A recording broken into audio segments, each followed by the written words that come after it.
Hello, hello, hello, and look who it is. Yes, it's me, Kenny Polcurry, your host of the party with my Dunkin' Donuts coffee, of which I've had 2 cups already, and I'm ready for a third. So what is it? Today is Friday, March 25th, 2022, and what is it that you need to know? What's happening, what's going on, and what will stocks do today? Well, they continue to thrash around, right? Up, down, just the way they are, but they're having 1 full percentage point moves every day. Geopolitical issues is what's driving the action yesterday and most likely today. And can the Fed avoid a recession? That's the big question. And the West continues to come down really hard on Vlad, as we should. And what's for dinner tonight? We're going to have the spring minestrone, right? It's a great soup, lighter, but it is a minestrone because it's tons of vegetables. Look, stocks continue to ricochet, down on Monday, up on Tuesday, down on Wednesday, up on Thursday. And this morning's stocks were essentially flat, although are now moving higher as they try to digest the moves this week and prepare for another trading day, the end of the week. The S&P is now at the highest level since February 9th. And the volatility index has fallen by 40% in the last 3 weeks, taking us back to the low 20s, right? All while Russia continues to bomb Ukraine and the Fed and other central banks begin the process of taking away the pacifier. Remember, the geopolitical stuff that we've been talking about can cause and does cause short-term chaos in the markets, but rarely affects long-term value. While the monetary stuff and the eco-data stuff is the stuff you need to really be paying attention to as a long-term investor. And right now, Jay has convinced the markets that he can fight and control inflation without derailing the economy. And that is interesting, since the latest poll also shows that 56% of respondents think the Fed has lost complete control of inflation and that they are tone deaf. In any event, investors are giving him, at the moment, the benefit of the doubt and taking stocks higher. The Dow rose 350 points or 1% yesterday. The S&P up 64, 1.5%. NASDAQ gained 270 points or 2%. The Russell's up 24 points or 1.1%, and the Transports gained 116 points or 0.7%. The 10-year Treasuries ended the day yielding 2.36, while oil gave up 3% to end the day at $111.30. Gold rose 1% or $20 an ounce to end the day at $19.63.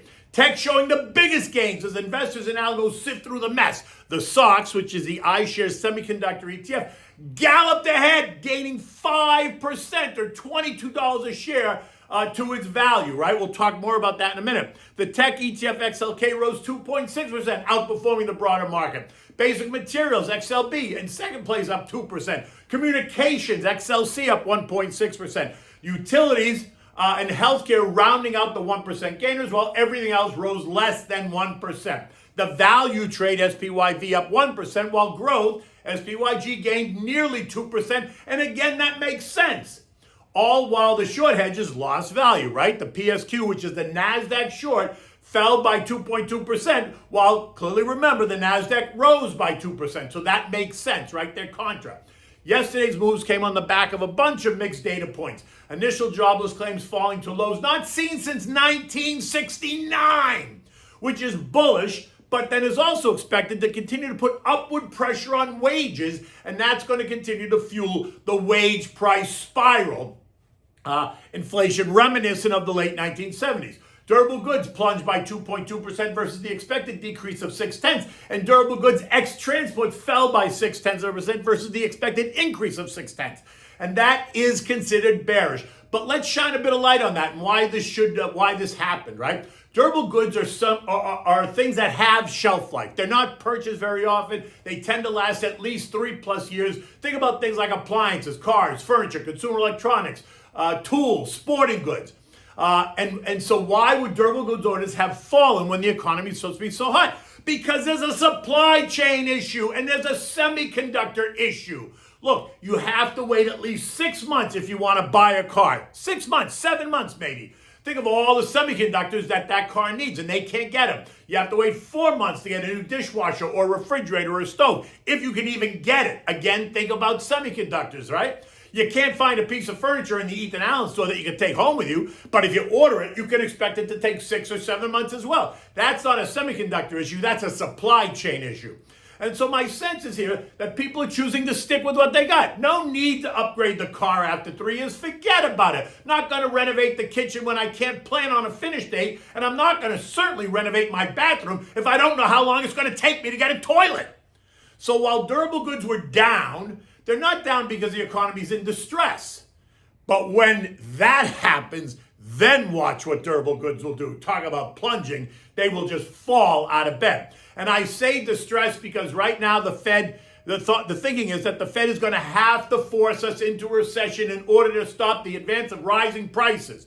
And when they do, the economy will be in distress, right? When is that? Maybe it's late 22, maybe it's early 23. Doesn't make it that. That's not important. What is important, that it is coming, right? Whether it happens in November of 22 or January of 23, what difference does that make? Look, with inflation rising and expected to continue to rise, rates are going to have to rise as well. And we all know this. The question is, will they rise to the 2.5% rate, which is still historically low, that they tell us, or are they going to have to go even higher to fight inflation that many expect? I guess you know which camp I'm in, right? I'm in the higher camp. If inflation is running at 9% and rates are 2.75, then we're all losing 6.25% on our money, which won't make any sense for very long.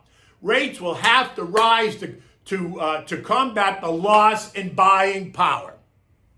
Again, when inflation was running at 13% in the late 70s and early 80s, the Fed jammed rates up to 21% to kill it. And kill it they did.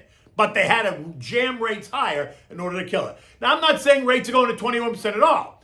But at 2.75%, that's going to do nothing to solve the problem. So I see rates going beyond what they tell us, and that is what the market, I think, is missing. But remember, the market's a pricing mechanism. It looks out 4 to 6 months, which takes us to July or September of 22. And right now, that time frame looks okay, because the Fed has convinced everyone that inflation is set to ebb and come down, and with rates only expected to be up 1% by that period, the market appears to be trying to stabilize. But the question is this: what if the data continues to show rising inflation that is not responding to the Fed moves? Well, that's where the rubber meets the road. And that is where the Fed will have to make another decision about how aggressive they will need to be. And believe me, they will make sure to tell you every move as they attempt to control the reaction in the markets. In any event, investors are giving them and him the benefit of the doubt for the moment. But that could change, and we know it could change. We've seen it change. I'm not sure how the Fed can really maneuver a soft landing after all the stimulus that they pumped into the system. Think of it like a pendulum, right? And I've said this before. Think of how the pendulum swings too far to the left, and then it swings too far to the right before it settles down into the center, right? The Fed overshot on stimulus, thinking swing too far to the left, leaving rates at zero for much longer than necessary, causing asset prices to surge. And now they're most likely going to overshoot the tightening, swinging too far to the right, having to raise rates aggressively while rolling the $9 trillion off the balance sheet. And that's going to cause asset prices to adjust before it comes back to the center, right? Now notice, I said adjust and not crash. That was really by design because crash ignites fear and panic. Adjust just means adjust, right? So understand that it's coming and then you will adjust. This morning, U.S. futures are up. The Dow is up 70 points. The S&P's up 10. Nasdaq's up 30. The Russell's up 5 points as we move into the weekend. I think today and yesterday, the news was the news out of Europe, the G7, the European Council, the NATO, in terms of what to do with Vlad, that appears to drive the action, right? And it does appear that the civilized world will continue to come down hard on him, as they should.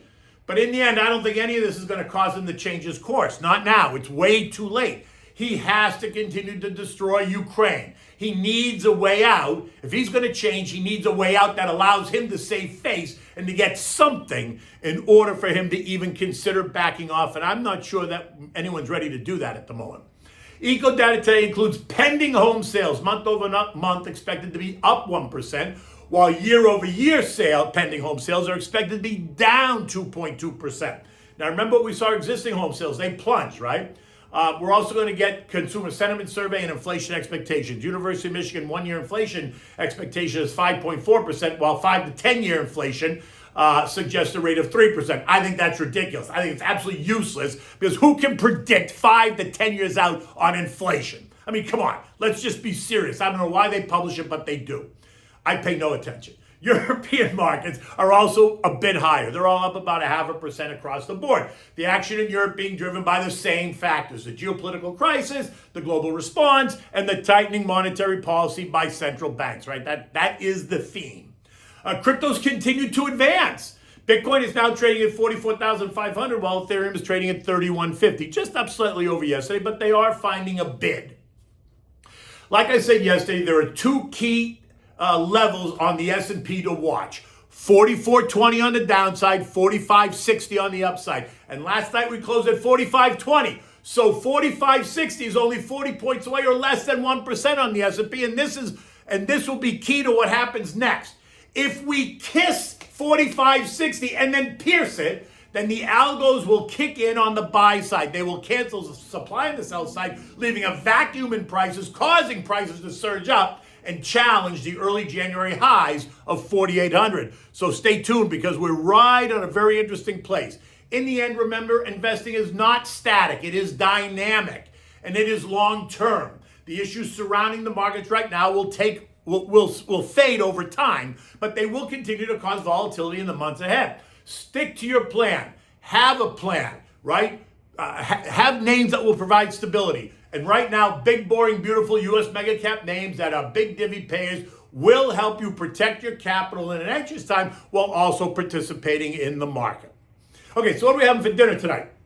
It's Friday in Lent, so it's got to be no meat. So we're having the spring minestrone, which is a soup, but it's delicious, right? For this, you need zucchini, carrots, onions, celery, potatoes, green beans, plum tomatoes, baby spinach, olive oil, salt and pepper, chicken broth or vegetable broth, whatever you prefer, ditalini pasta, fresh basil, and fresh grated Parmigiana cheese. Now, you can use vegetable broth if you want to completely eliminate the meat. Don't use beef broth and don't use chicken broth if you don't want.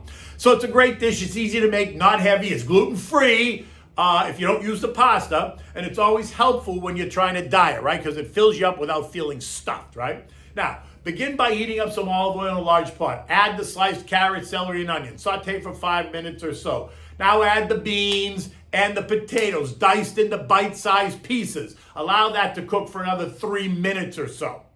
Now take the plum tomatoes that you've cut in half and you've cored, right? You've taken the seeds out. You're going to dice those up into smaller, cut them in half and then dice them up. Add that to the pot. Now add the broth, right? Enough that you've covered everything that's in the pot by about an inch or so because you want it to be soup, right? Season it with salt and pepper, cover and reduce the heat to simmer. Allow it to cook for about 45 minutes to an hour on simmer.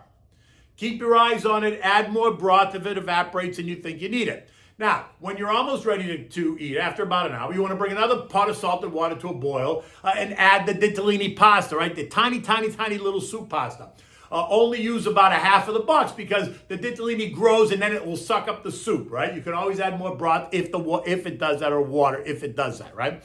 Add the pasta and cook it for 6 minutes or so. Take it out and now add it to the soup, right? And it'll continue to cook in the soup. Also add the spinach and stir, right? Now, stir it up, let it all mix. Now, once you're ready to go, you save some of that pasta water because just in case the pasta sucks up the soup, you can add the pasta water to help bring it back to life, right? Now, remove it off the heat, add the chopped basil, taste it again, just make sure it's seasoned correctly. If it isn't, season it up, and then let it cool just a bit so it's not boiling hot when you serve it. Now, serve it in bowls, and you can drizzle a little bit of olive oil on top, and then add some fresh grated cheese. Leave the cheese just sitting on top and let your guests, stir it up. And always, always, always have more cheese on the table for anybody that wants a little bit more than 1 or 2 spoons of it, right? Me, you know me. I would add more cheese, but that's me.